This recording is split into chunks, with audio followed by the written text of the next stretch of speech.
إن الحمد لله نحمده ونستعينه ونستغفره ونعوذ بالله من شرور أنفسنا ومن سيئات أعمالنا من يهده الله فلا مضل له ومن يضلل فلا هادي له وأشهد أن لا إله إلا الله وحده لا شريك له وأشهد أن محمدا عبده ورسوله أما بعد فإن خير الحديث كتاب الله وخير الهدي هدي محمد صلى الله عليه وسلم وشر الأمور محدثاتها وكل محدثة بدعة وكل بدعة ضلالة وكل ضلالة في النار.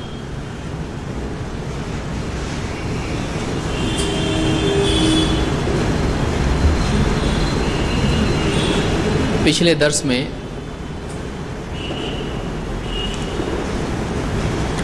اصول فقہ کی تعریف کیا ہے ہم نے دیکھا تھا.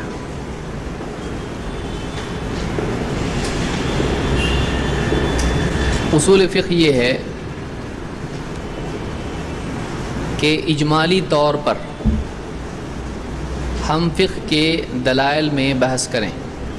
یعنی اصول فقہ میں کیا ہوتا ہے کہ فقہ کی دلیلیں اجمالی طور پر اس پر گفتگو کی جاتی ہے اور ان دلائل سے کیسے استفادہ کیا جائے، مختلف دلیلوں سے کیسے نتائج اخذ کیے جائیں، یہ سکھا جاتا ہے. اور اسی طرح سے کون وہ شخص ہے جو واقعی ان دلائل سے استفادہ کر سکتا ہے، تطبیق اور اس میں تخصیص اور اس طرح سے جو بھی کام کرنا ہے دلائل کا کیا کرے اور کیا چیزیں کیا صلاحیتیں اس میں ہونی چاہیے. اصول فقہ میں اس پر بحث ہوتی ہے. آج کے درس میں ہم آگے بڑھیں گے. آج ہم دیکھیں گے کہ شریعت کے احکام کتنی قسم کے ہیں. شریعت کے احکام کتنی قسم کے ہیں. بنیادی طور پر شریعت کے احکام دو طرح کے ہیں. ایک تکلیفی اور دو وضعی.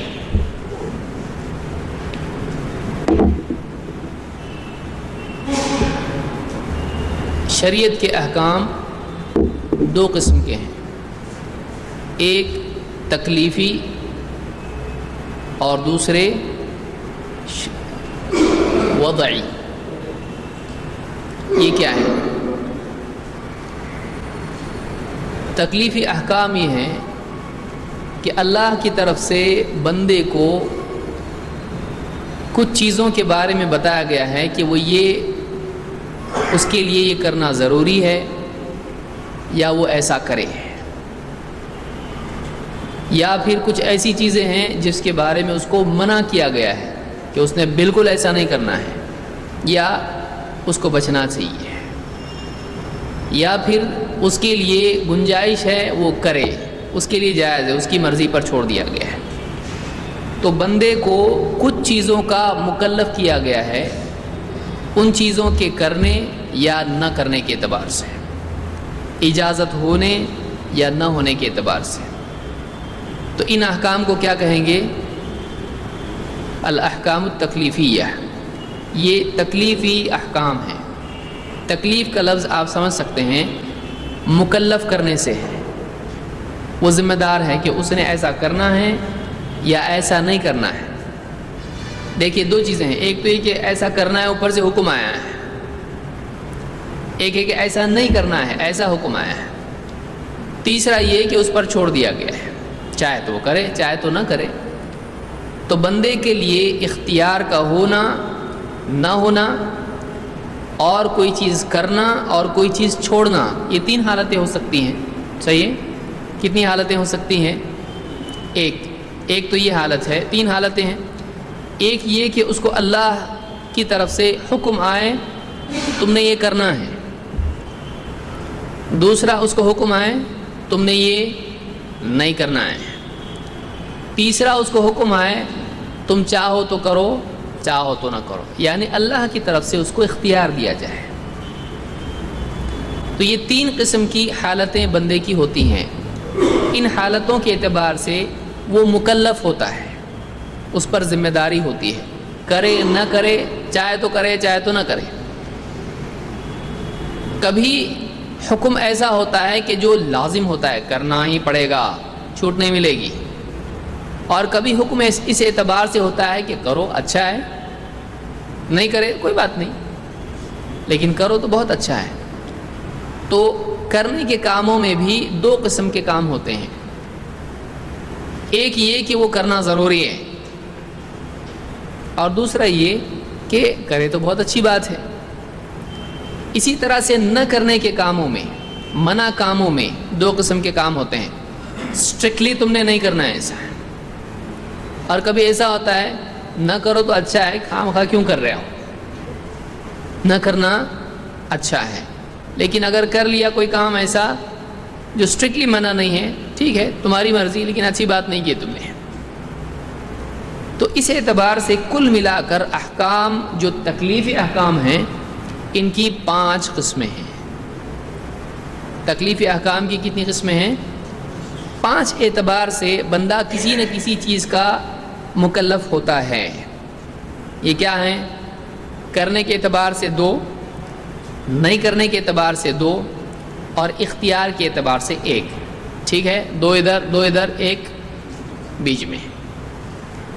کرنے کے اعتبار سے 2 کام، 2 چیزیں کیا ہیں؟ 2 حکم جس کو ہم کہیں گے، جس کا وہ مکلف ہے، 2 ہیں، وہ کیا ہیں؟ واجب اور مستحب۔ واجب اور مستحب۔ نہ کرنے کے اعتبار سے 2 چیزیں ہیں، ایک ہے حرام اور دوسرے ہے مکروہ۔ حرام اور مکروہ۔ 3 اجازت ہے، کرے تو ٹھیک، نہیں کرے تو بھی ٹھیک، کوئی مسئلہ نہیں۔ وہ تیسری چیز کیا ہے جس کو ہم کہیں گے مباح، حلال یا جائز۔ تو کل ملا کر شرعی احکام میں، تکلیفی احکام میں کتنے احکام ہیں؟ 5۔ کون کون سے ہیں؟ 2 آپ پازیٹیو بولیں، 2 نیگیٹو بولیں، اور تیسرا اجازت نامہ۔ تو پہلے 2 کیا ہیں؟ واجب، اور دوسرا مستحب۔ پھر دوسرے 2 کیا ہیں؟ حرام اور مکروہ، اور تیسرا کیا ہے، یعنی 5واں جس کو ہم کہیں گے کیا ہے؟ مباح۔ اس سے آپ کو کیا سمجھا؟ یہ جو چیزیں ہم نے دیکھی، اس میں آپ نے کیا سمجھا، یا آپ کے ذہن میں کیا بات ہے، یا کیا سوال ہے؟ چلنے دو، نہیں تو آگے جا کے سوچیں گے واقعی کیا چل رہا ہے۔ ہاں، یعنی یہ 5 چیزیں ہم نے دیکھی، اس کے بارے میں آپ کے ذہن میں اب کیا باتیں پیدا ہو گئی ہیں؟ اس میں برا کیا ہے؟ یعنی معلوم پڑے گا ہم کو دین میں برا کیا ہے۔ دین میں برا ہے کچھ؟ ہاں ہاں،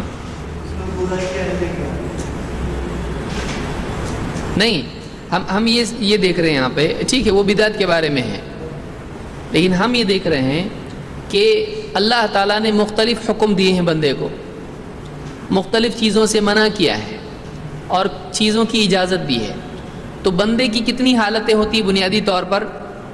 یہ کرنا ہے، یہ نہیں کرنا ہے، اور یہ جائز ہے، اس کے بارے میں نہ پکڑ ہے نہ اس کے بارے میں کوئی حکم ہے۔ سمجھ میں آ رہی بات؟ تو بندہ اپنی زندگی میں اعمال کے اعتبار سے 3 حالتوں میں ہوتا ہے جس کا وہ ذمہ دار ہوتا ہے۔ ہم جو بھی کرتے ہیں اس کی کوئی ایسی کیٹیگری بتائیے جو ان 5 کے باہر ہو۔ سمجھ میں آ رہا ہے؟ بندہ کچھ نہ کچھ کرے گا کہ نہیں کرے گا؟ آپ اس کے اعمال کی کیٹیگریز بناؤ اور ان اعمال کو ان کے 5 کے باہر رکھ کے دکھاؤ، بتاؤ رکھ سکتے؟ کوئی ایسا عمل بتاؤ جو ان 5 کیٹیگریز میں سے کسی میں بھی نہیں آتا۔ مثال سوچو ذرا، بہت زور ڈال کے دونوں آنکھ بند کر کے سوچو، ہے کوئی عمل؟ کوئی بھی عمل نہیں. 5 کون کون سے پہلے کون بتائے گا؟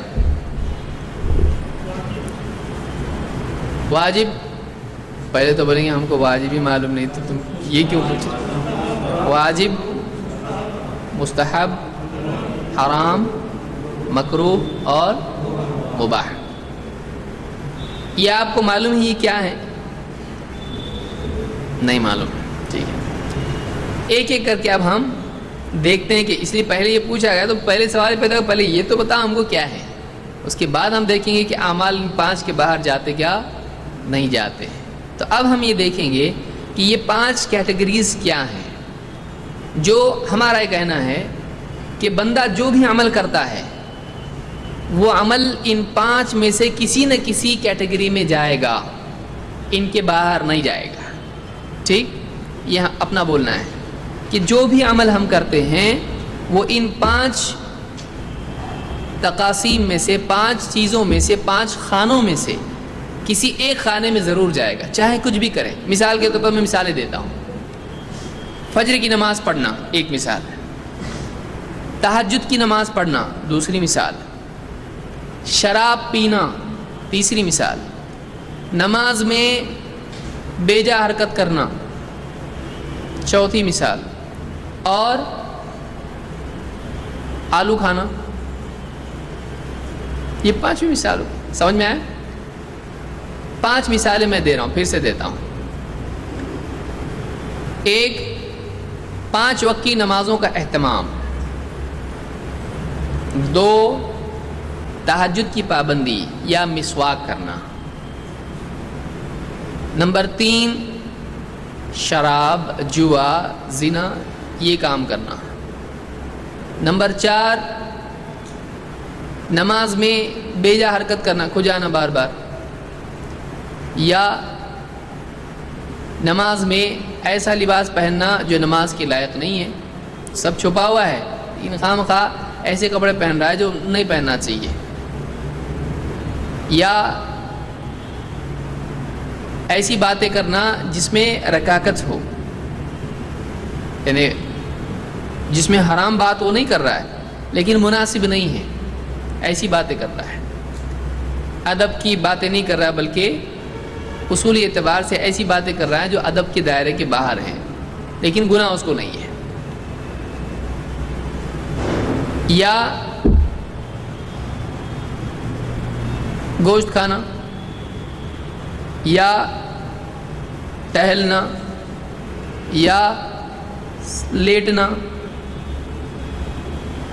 تو یہ 5 کیٹیگریز ہم نے دیکھی.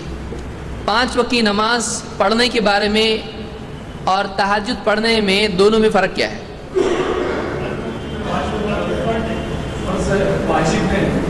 ہاں، اوکے.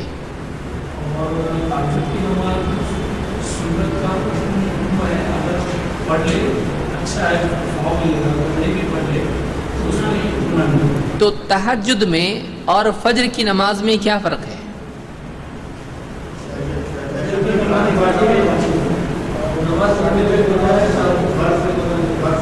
یا فجر کی 2 سنت، یا تہجد ہی پکڑیں، چلیے اب دوسری مثال کیوں دیکھیں. تہجد کی 2 رکعت اور فجر کی 2 رکعت، 2 رکعت ہیں، دونوں میں فرق، خاص فرق کیا ہے؟ تہجد کیا ہے؟ نفل ہے، اور فجر کیا ہے؟ تو ان میں فرق کیا ہے؟ اب ٹھیک ہے، نام دے دیا آپ نے اس کو کہ نفل ہے. اب کسی آدمی کو فرض اور نفل معلوم نہیں ہے تو اس کو آپ کیا بتاؤ گے؟ بولے گے ٹھیک ہے بھائی نفل ہے، اور یہ تو ویسے بھی تو فرق پہلے سے تھا، فجر اور تہجد کا فرق، 2 نام الگ اس کے تھے، آپ نے 4 نام کر دیا.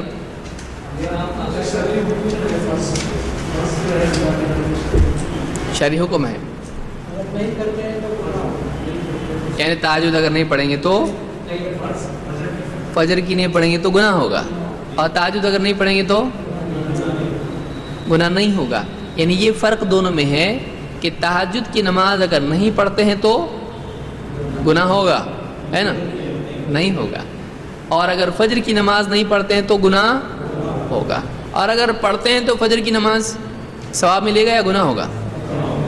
پڑھتے ہیں تو ثواب ملے گا، ثواب ملے گا، اور تہجد کی تو یعنی دونوں پر کیا ہوگا؟ ثواب ملے گا۔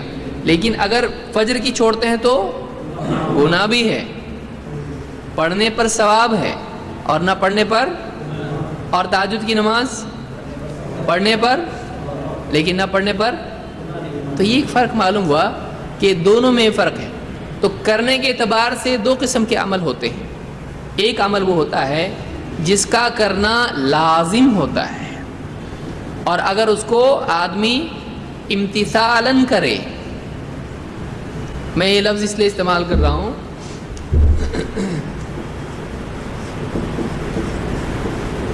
اللہ کو راضی کرنے کے لیے اللہ کے حکم کی تعمیل میں کر رہا ہے تو کیا ملے گا؟ اس کو ثواب ملے گا۔ مثلا کوئی آدمی نماز پڑھ رہا ہے، وہ یوگا سمجھ کے پڑھ رہا ہے کہ کسی ڈاکٹر نے بتایا آپ نماز پڑھتے، ہمارے ابا پڑھتے تھے، آپ بھی پڑھو۔ اگر وہ بولتا ہے کیوں؟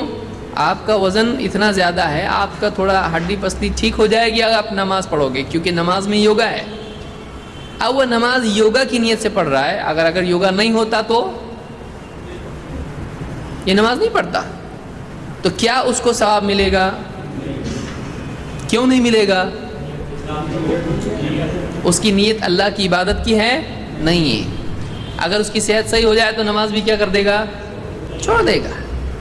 اسی طرح سے روزہ ہے، کوئی آدمی ڈائٹنگ کے لیے رکھ رہا ہے، چلو اچھا موقع آ گیا، سب رکھ رہے ہیں میں بھی رکھ لیتا ہوں، ڈائٹنگ ہو جائے گی، تو خالصتاً اس کا مقصد یہی ہے، اگر ڈائٹنگ کا اس میں کوئی یعنی سبب نہ ہو تو روزہ رکھے گا نہیں۔ تو اس نیت سے اگر وہ نیکی کرتا ہے کوئی آدمی تو کیا اس کو ثواب ملے گا؟ تو معلوم ہوا کہ امتثالاً اعمال کا کرنا ضروری ہے۔ اللہ کے حکم کی تعمیل میں اللہ کو راضی کرنے کے لیے عمل کرنا، اس کو کیا کہتے ہیں؟ امتثال۔ اللہ کے حکم کی تعمیل ہے، جی میں آیا کر لیا، جی میں آیا نہیں کر لیا، ایسا نہیں۔ مجھ کو اچھا لگ رہا ہے اس لیے میں کر رہا ہوں، ایسا نہیں۔ کیوں کر رہا ہوں؟ اللہ کا حکم ہے، اللہ کو راضی کرنے کے لیے، ٹھیک ہے؟ تو فجر کی 2 رکعت میں اور تہجد کی 2 رکعت میں ہم نے کیا فرق دیکھا کہ فجر کی 2 رکعت یعنی فرض نماز اگر ہم پڑھتے ہیں امتثالاً تو کیا ملے گا؟ ثواب، اور اگر نہیں پڑھتے ہیں تو گناہ۔ لیکن تہجد کی نماز، اچھا تہجد میں ضروری ہے امتثال؟ ہر عبادت میں ضروری ہے، ہر نیکی میں اللہ کی رضا مقصود ہونا، اور یہ دین ہے اس لیے میں کر رہا ہوں، اللہ کے لیے میں کر رہا ہوں، اللہ نے حکم دیا اس لیے میں کر رہا ہوں، یا اللہ کے نبی صلی اللہ علیہ وسلم نے، اللہ نے ترغیب دی اس لیے میں کر رہا ہوں، تو اس لیے اس کو امتثال کہیں گے۔ اگر کوئی آدمی ایسا عمل کرتا ہے جیسے تہجد کی نماز ہے، پڑھتا ہے تو اس کو کیا ملے گا؟ ثواب، لیکن نہیں پڑھتا ہے تو عذاب ہے۔ دوسری چیز اب ہم منفی پہلو سے دیکھیں گے، یعنی ممنوعات کے اعتبار سے دیکھیں گے۔ جیسے ایک آدمی کا شراب پینا، یہ کیا ہے؟ کرنا چاہیے کہ نہیں؟ نہیں کرنا چاہیے، اس سے منع کیا گیا ہے۔ کبھی کبھی پیے تو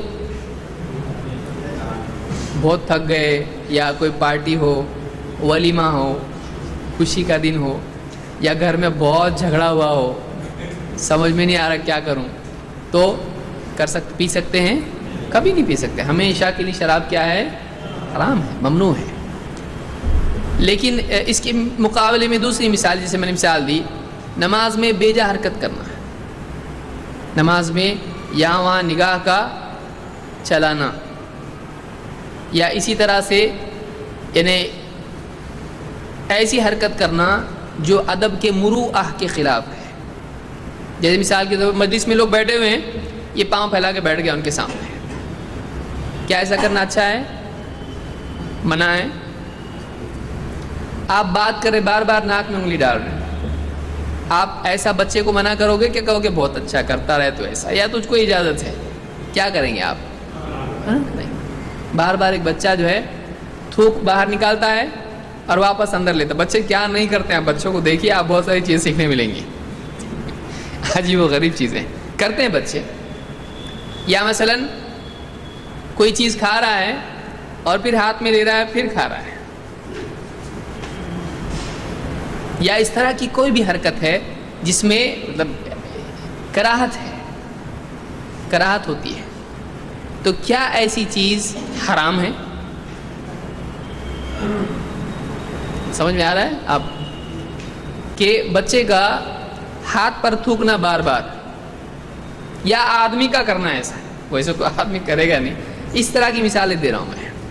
اس کے بعد ہم دوسری مثالیں دیکھیں گے، لیکن یہ آسانی سے آپ کو سمجھ میں آئے گا کہ کوئی آدمی کہے بھائی میں اپنے بائیں ہاتھ پہ تھوکتا ہوں، تو کیا آپ اس کو کہیں گے بہت اچھی بات ہے ثواب ملے گا؟ آپ بولو گے اس کو، آپ کیا کہو گے؟ یہ مطلب اچھی چیز نہیں. کیوں نہیں ہے؟ اس سے طبیعت کو کیا ہوتی ہے؟ کراہت ہوتی ہے. یہ اچھی چیز نہیں ہے، لوگوں کو برا لگے گا اس سے. یا جیسے حدیث میں اللہ کے نبی صلی اللہ علیہ وسلم فرماتے ہیں من حسن اسلام المرء ترکہ ما لا یعنیہ، آدمی کے اسلام کی خوبی یہ ہے کہ وہ ایسی چیزوں کو ترک کر دے جس سے اس کا کوئی مطلب نہیں ہے. ایک آدمی بیجا بازار میں چلا گیا، کوئی مطلب نہیں اس کا، تو ایسا کرنا اچھا ہے کہ برا ہے؟ گناہ ہے اس میں تو ثواب ہے اس میں، تو گناہ بھی نہیں ثواب بھی نہیں، تو کر سکتا ہے ایسا. زیادہ پہلو کیا ہے اس میں؟ بہتر کیا ہے، کرنا کہ نہیں کرنا؟ ایک آدمی جا کے کہیں بھی ٹھہرنا منع ہے کہ آپ کا بتائیے، تو آپ چوک میں جا کے کھڑے ہو گئے، تو یہ حرام ہے؟ حرام ہے کہ نہیں چوک میں کھڑے ہونا؟ نہیں حرام. اور ثواب ہے اس میں؟ تو انہیں حرام بھی نہیں. فرض ہے کیا چوک میں جایا کرو؟ فرض بھی نہیں ہے اور اس پہ ثواب بھی نہیں ہے. یہ حرام ہے. اب بچ گئے کتنے؟ 2 ہی بچ گئے. جائز ہے. تو اس میں اچھا اور برا پہلو کے اعتبار سے دونوں ایک دم ایکول ہیں. اس میں نہ نیگیٹو ہے نہ پازیٹیو ہے. کیا زیادہ ہے اس میں؟ پازیٹیو زیادہ ہے کہ نیگیٹو زیادہ ہے؟ نیگیٹو زیادہ ہے اس میں، کہ اس کے اندر کیا ہے؟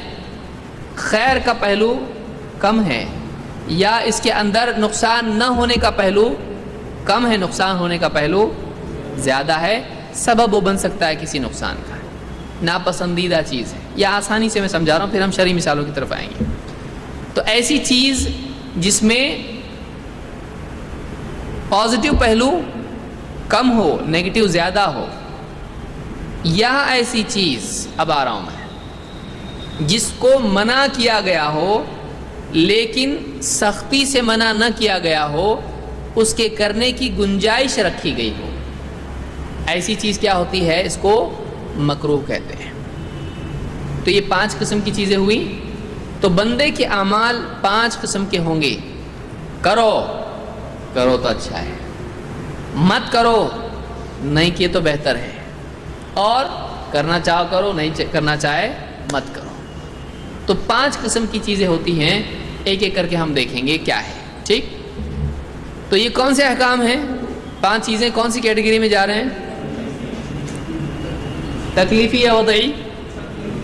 وضعی بھی سمجھ لیجئے آپ. تو ایک جنرل ہم سمجھ کے تفصیلی طور پر اس کو ہم دیکھیں گے. وضعی احکام ایسے ہیں کہ مثال کے طور پر آپ کو نماز پڑھنا ہے، تو کیا نماز آپ فجر کی کب پڑھتے ہیں؟ آپ دوپہر میں 3 بجے کبھی پڑھ سکتے ہیں. 5 ٹائم کی نماز ہے، 5 کبھی بھی پڑھ سکتے ہیں. کب پڑھ سکتے ہیں؟ ظہر کی کبھی پڑھ سکتے ہیں، مغرب کی صبح میں پڑھ سکتے ہیں. جلدی سے کون اتنا مر گیا تو پتہ نہیں، موت کبھی بھی آ جائے، زندگی کا کوئی بھروسہ ہے؟ اب سورج ڈوبنے تو کون رکے گا؟ صبح ہی 5 نمازیں پڑھ لو. اے اللہ سب سے پہلے میں نے پڑھا. کر سکتے ہیں؟ نہیں کرتے. نیکیوں میں جلدی نہیں کر سکتے، نہیں کر سکتے. مغرب کی نماز کب پڑھنا ہے؟ تو اللہ کے حکم کا سورج سے کیا تعلق ہے؟ پڑھنا ہے پڑھو، مغرب کی 5 ہے نا، تو 5 کا کوٹا کبھی پڑھ سکتے ہیں کیا؟ تو مغرب کی نماز کے لیے کیا کچھ اللہ کی طرف سے اور بھی شرط ہے؟ ان الصلاۃ کانت علی المؤمنین کتابا موقوتا، کہ نماز ایمان والوں پر اس کے اوقات میں فرض ہے۔ تو آپ کو مغرب کی نماز پڑھنے کے لیے کیا دیکھنا پڑے گا؟ تو وہ آپ کے اندر ہے، آپ کے باہر ہے، ایک ایسی چیز ہے جو آپ کے کنٹرول میں نہیں ہے۔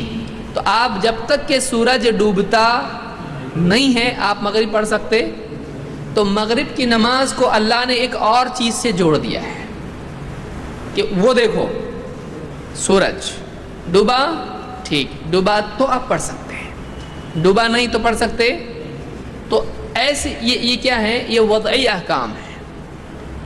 ایسے کئی احکام ہیں جن میں یہ دیکھا جائے گا کہ ایسا ہے ہاں تو اب کر سکتے ہیں، ایسا ہے نہیں ہے نہیں کر سکتے۔ تو ایسے احکام جن کو کسی اور چیز سے جوڑا گیا ہو کہ اگر وہ ہے تو یہ کر سکتے ہیں، نہیں ہے نہیں کر سکتے ہیں، تو ایسے احکام کو کیا کہتے ہیں؟ سمجھ میں آ رہا ہے؟ مثلا آپ کو نہانے کی حاجت ہے اور سورج ڈوب گیا، تو آپ نماز پڑھ سکتے ہیں ابھی مغرب کی؟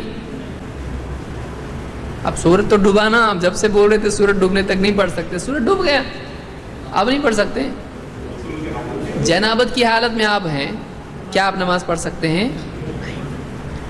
تو اب ایک حالت پائی جا رہی ہے تو آپ نماز نہیں پڑھ سکتے، اور ایک حالت نہیں پائی جا رہی ہے تو آپ نماز نہیں پڑھ سکتے۔ 2 چیز مثالیں ہم نے دیکھی، ایک سورج ڈوبا نہیں تو نماز پڑھ سکتے نہیں، دوسرے سورج ڈوبا لیکن جنابت کی حالت میں ہے ہاں نماز نہیں پڑھ سکتے، جنابت کی حالت میں نہیں ہے ہاں نہیں ہے، تو اب پڑھنے کی گنجائش ہے۔ تو 2 چیزیں ہوتی ہیں، ایک ہوتی ہے شرط، ایک ہوتا ہے مانع۔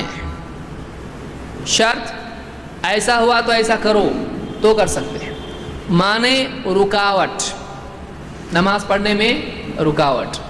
تو یہ جو احکام ہوتے ہیں یہ کون سے احکام ہیں؟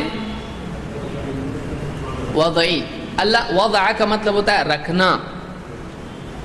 اللہ تعالیٰ نے کچھ چیزیں کائنات میں رکھی ہیں، چاہے وہ انسان کے اندر ہو، زمین و آسمان میں ہو یا کہیں بھی ہو، اور ان سے کچھ احکام کو جوڑا ہے۔ تو وہ جو جڑے ہوئے احکام ہیں یا وہ جو اس کے لیے شرائط وغیرہ ہیں ان کو کیا بولتے ہیں؟ سمجھ میں آیا؟ تو احکام 2 طرح کے ہیں۔ اب ہم اوپر سے آتے ہیں، وہ 2 قسمیں کون سی ہیں احکام کی؟ تکلیفی اور اتنا سمجھا؟ اس میں کچھ پوچھنا ہے جو اس سے متعلق ہو؟ یہ نہیں کہ ابو جہل کے باپ کا نام کیا تھا، وہ الگ موضوع ہے، اس سے متعلق کچھ ہے؟ ہاں اب ہم اس پر آئیں گے۔ اب ہم کیا کریں گے؟ یعنی یہ تکلیفی اور وضعی میں کچھ شک ہے یا کچھ سمجھ میں نہیں آ رہا؟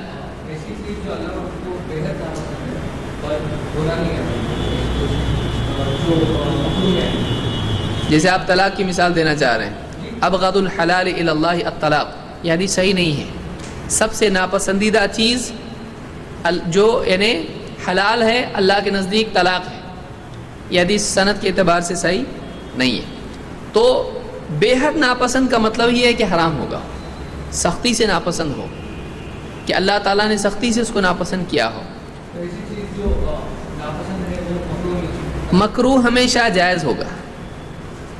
مکروہ جائز کی وہ کیٹیگری ہے کہ کرنے پر گناہ نہیں، یعنی کیا تو گناہ ہوگا اس کو، لیکن ثواب سے محروم ہو جائے گا اور ثواب میں کمی آ جائے گی۔ جیسے مثال میں نے کیا دی نماز میں، کیا حدیث آپ بتا سکتے ہیں نماز میں کھجانے سے نماز ٹوٹ جاتی ہے؟ نہیں، لیکن مطلب اس کے ثواب میں کیا ہوگا؟ کیونکہ نماز میں حرکت نہیں ہونا چاہیے، خشوع اور خضوع میں کیا ہے؟ ضروری ہے۔ تو بہرحال آگے ہم اور تفصیل سے آئیں گے۔ تو دو قسمیں احکام کی ہیں، ایک ہے تکلیفی اور دوسرے ہے وضعی۔ یہ بڑھتے جائے گا تو آپ کا سر درد بھی آپ کو سب یاد رکھنا پڑے گا، تو آپ اس کو یاد رکھیں، یہ بہت اہم چیزیں ہیں، آپ کو بہت آسانی سے سمجھ میں آئے گا کہ احکام کو کیسے کیٹیگرائز کر سکتے ہیں۔ تو احکام کی دو قسمیں ہیں شرعی احکام کی، تکلیفی وضعی۔ تکلیفی وضعی۔ تکلیفی احکام کی کتنی قسمیں ہیں؟ 5، ایک ایک کر کے ہم اب دیکھتے ہیں۔ پہلی قسم ہے واجب۔ الواجب ما امر به الشارع على وجه الالزام، والواجب يثاب فاعله امتثالا ويستحق العقاب تاركه، ويستحق العقاب تاركه، کہ واجب وہ ہے جس کا شارع نے لازمی طور پر کرنے کا حکم دیا، ایسے طور پر حکم دیا ہے کہ جو کیا ہے؟ لازم ہے، کرنا پڑے گا تم کو۔ تو ایسا جو حکم ہوتا ہے اس کو کیا کہتے ہیں؟ واجب۔ اور واجب وہ عمل ہے جس کے امتثالاً کرنے پر ثواب ملتا ہے اور چھوڑنے پر وہ گناہ کا حقدار ہوتا ہے، وہ سزا کا حقدار ہوتا ہے۔ تو اس کو ایسی چیز کو کیا کہیں گے؟ واجب۔ اس کے کئی نام ہیں جن میں سے اس کو واجب بھی کہتے ہیں اور فرض بھی کہتے ہیں۔ کیا فرض اور واجب میں فرق ہے؟ فرض اور واجب میں کوئی فرق نہیں، پہلے سے بچپن سے آپ سنتے آئے ہوں گے، فرض الگ ہے، واجب الگ ہے۔ فرض اور واجب کا فرق صرف حنفی علماء کرتے ہیں، شافعی، مالکی، حنبلی، ان سب کے نزدیک، اہل الحدیث، ان سب کے نزدیک فرض اور واجب کیا ہوتا ہے؟ ایک ہی ہوتا ہے۔ آپ اگر مثال کے طور پر کسی سے پوچھیں کہ فرض اور واجب کا فرق کیا ہے، حنفی سے پوچھیں، وہ بتائے گا کہ فرض وہ ہے جو دلیل قطعی سے ثابت ہو، اور واجب وہ ہے جو دلیل ظنی سے ثابت ہو۔ ان کے یہاں پر دو اس طرح کی چیزیں ہوتی ہیں۔ جیسے قرآن میں اگر کوئی حکم آتا ہے تو کیا ہے؟ اس لیے کہ قرآن کیا ہے؟ متواتر ہے۔ اب آپ کو متواتر سمجھانے کی ضرورت نہیں پیش آنا چاہیے۔ متواتر یاد ہے، بہت تواتر کے ساتھ ہم نے اس کو دیکھا ہے۔ متواتر کس کو کہیں گے بتائیے؟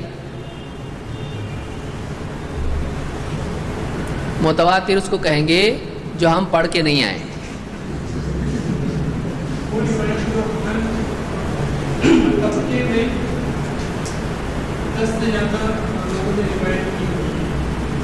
ہاں صحیح۔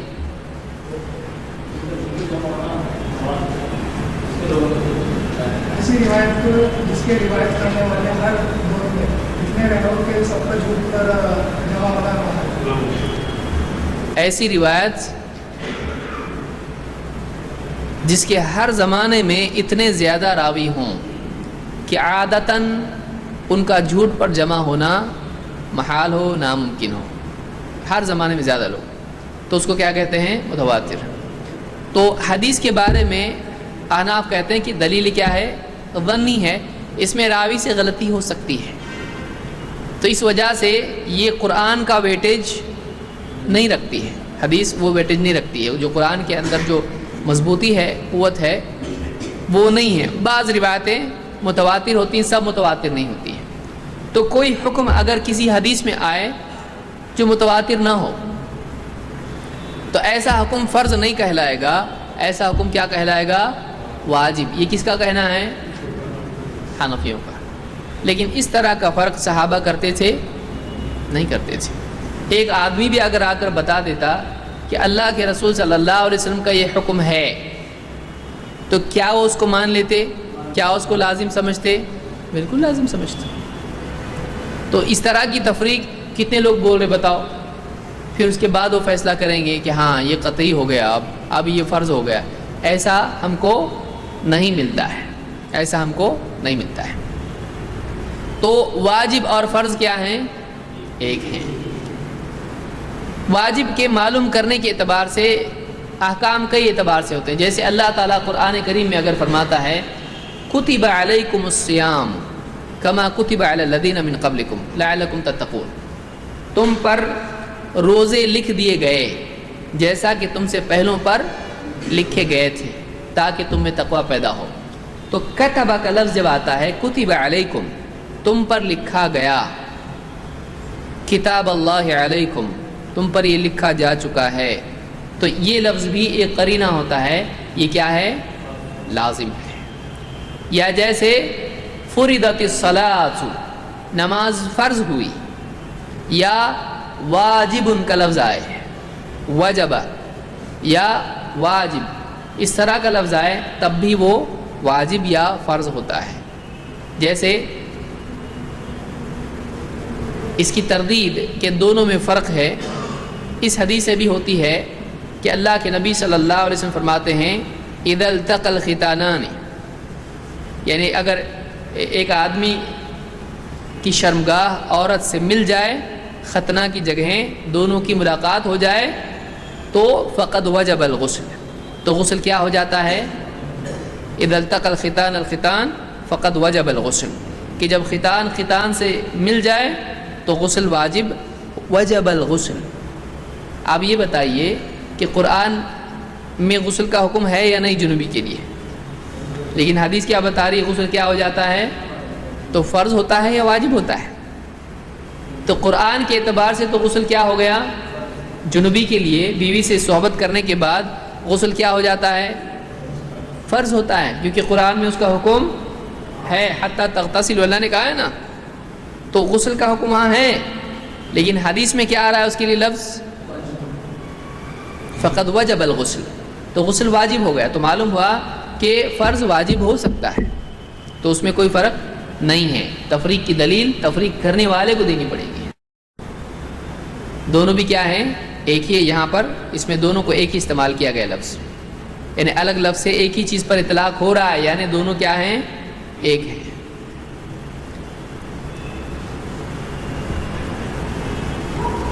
جیسے محمد صلی اللہ علیہ وسلم کے لیے محمد بھی نام ہے اور احمد بھی نام ہے. اللہ کے ناموں میں سے اللہ بھی نام ہے اور الرحمن بھی نام ہے اور بھی نام ہے. اب اس کی وجہ سے دو نام دینے کی وجہ سے کہے نہیں اللہ الگ ہے رحمان الگ ہے، صحیح ہے؟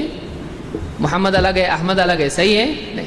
کبھی نام ایک ہی شخص کے دو بھی ہو سکتے ہیں، اسی طرح سے ایک چیز کے دو نام ہو سکتے ہیں. بولے مؤذن تو حی علی الصلاۃ بول رہا ہے، ہم نماز پڑھنے جا رہے ہیں، تو صلاۃ کون پڑھ رہا ہے؟ یہ لو نیا نکتہ. مؤذن کائے کے لیے بلا رہا ہے؟ حی علی الصلاۃ، وہ صلاۃ کی طرف بلا رہا ہے. اور امام صاحب کیا بولے؟ نماز پڑھ لو بھائی، وقت ہو گیا ہے. تو امام صاحب نے صلاۃ تو نہیں پڑھائے، نماز پڑھائے. تو صلاۃ کا حکم کہاں گیا؟ تو کیا ایسا ہی ہوگا؟ نہیں، بلکہ ایک چیز کے نام لوگ کئی نام اس کو دے دیتے ہیں. بعض اوقات تو شرعی نام ہوتا ہے، بعض اوقات شرعی نام نہیں بھی ہوتا ہے، تو اس سے وہ چیز بدل جاتی ہے؟ نہیں. نام بدلنے سے حکم نہیں بدلتا ہے. تو یہاں پر واجب وہ ہے جس پر حتمی طور پر اللہ کی طرف سے حکم آیا ہو اور اس کے چھوڑنے پر وعید آئی ہو. کبھی ایسا بھی ہوتا ہے کہ اس کے چھوڑنے پر گناہ بتایا گیا ہو یا سزا بتائی گئی کہ ایسا اگر تم نے نہیں کیا تو تم پر یہ عذاب آئے گا یا آخرت میں پکڑ ہوگی. تو وہ چیز کیا ہو جاتی ہے؟ مثال کوئی دے سکتے ہیں؟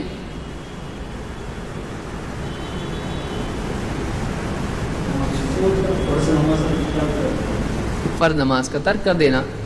کیسے معلوم پڑا یہ فرض ہے؟ قرآن حدیث سے ہی معلوم پڑے گا، ظاہر بات ہے، لیکن کیسے معلوم پڑا؟ سارا اب جو بھی معلوم ہوگا یہ پکڑ کے چلیے آپ، قرآن حدیث سے ہی معلوم ہوگا. اب اس کے آگے کا جواب دیجئے کہ قرآن و حدیث میں کیسے معلوم ہوا آپ کو کہ فرض ہے؟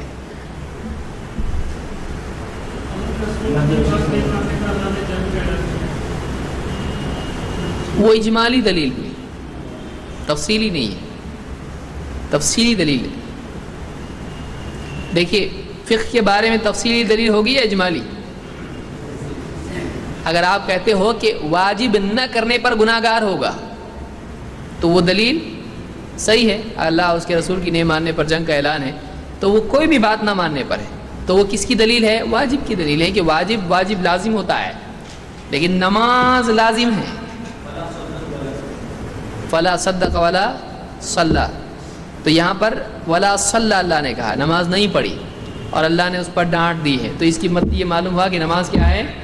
لازم ہے۔ یا ان الصلاۃ کانت علی المؤمنین کتابا موقوتا، ابھی آئی تھی دلیل کہ نماز ایمان والوں پر اپنے اوقات میں کیا ہے؟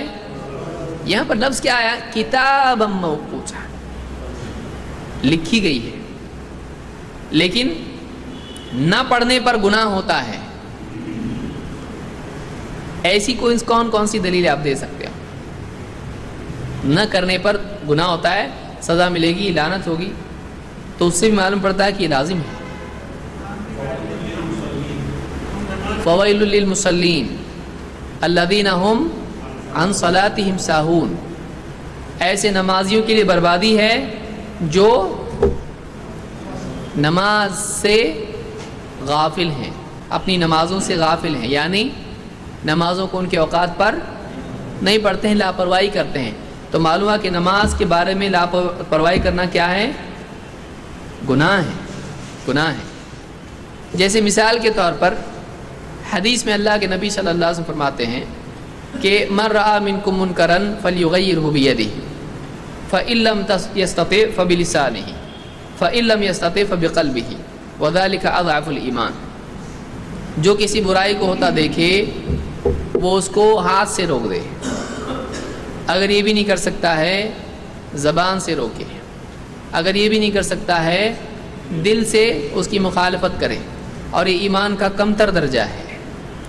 اس سے کیا معلوم ہوا؟ یا اور ایک حدیث، تم یقیناً بھلائی کی تاکید کرو اور برائی سے لوگوں کو منع کرو، ورنہ ان قریب ایسا وقت آئے گا کہ اللہ تم پر ایسے کو مسلط کرے گا جو تم پر رحم نہیں کرے گا، اور تم دعا کرو کہ تمہاری دعا قبول نہیں ہوگی۔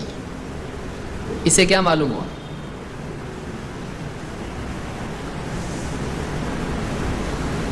امر بالمعروف اور نہی عن منکر کیا ہے؟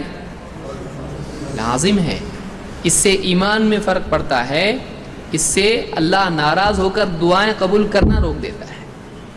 تو یہ چیز نہیں کہ تو بھی چلتا والی ہو سکتی ہے جس پر سزا مل رہی ہے، اور آپ کو اگر کوئی چیز تم نہ کرو تو کوئی پرابلم نہیں ہے، اور نہیں کیا تو سزا بھی دے دی، تم تو پہلے بتائے تھے ہم کو کوئی پرابلم نہیں، پھر سزا کیوں دی؟ سمجھ میں آ رہی بات؟ کہ کسی چیز پر جب اختیار ہو نہ کرنے کا تو سزا دی جا سکتی ہے، لیکن جب اختیار نہیں ہے چھوڑنے کا تب وہ چیز کیا ہو جائے گی؟ لازم ہو جائے گی۔ تو ایسی تمام چیزیں جن کے نہ کرنے پر سزا کی وعید ہو، وہ چیزیں بھی کیا ہو جاتی ہیں؟ لازم ہو جاتی ہیں۔ سمجھ میں آئی بات؟ ایسی چیز اب کیسے پہچانے؟ حکم دے دیا لازم ہے، اللہ نے یا اس کے رسول صلی اللہ علیہ وسلم نے کسی چیز کا اگر حکم دے دیا وہ چیز لازم ہو جاتی ہے۔ اس کی دلیل کیا ہے؟ قرآن کریم میں اللہ تعالیٰ فرماتا ہے فَلْيَحْذَرِ الَّذِينَ يُخَالِفُونَ عَنْ أَمْرِهِ أَن تُصِيبَهُمْ فِتْنَةٌ أَوْ يُصِيبَهُمْ عَذَابٌ أَلِيمٌ، وہ لوگ جو اس رسول کے حکم کی مخالفت کرتے ہیں، چاہے قول سے ہو، قلب سے ہو یا عمل سے ہو، جو کہا اس کو دل میں مانتے ہی نہیں، ہم نہیں مانتے، زبان سے بولتے ہم نہیں مانتے، یا مانتے ہیں لیکن عمل نہیں کرتے ہیں، عمل سے مخالفت، یہاں جاؤ بولتے یہاں جا رہا، نماز پڑھو بولے تو نہیں پڑھ رہا، تو یہ کیا ہوئی؟ کیسی مخالفت ہے یہ؟ عمل سے۔ مانتا ہے فرض ہے لیکن عمل سے۔ تو جو لوگ اس رسول کے فَلْيَحْذَرِ الَّذِينَ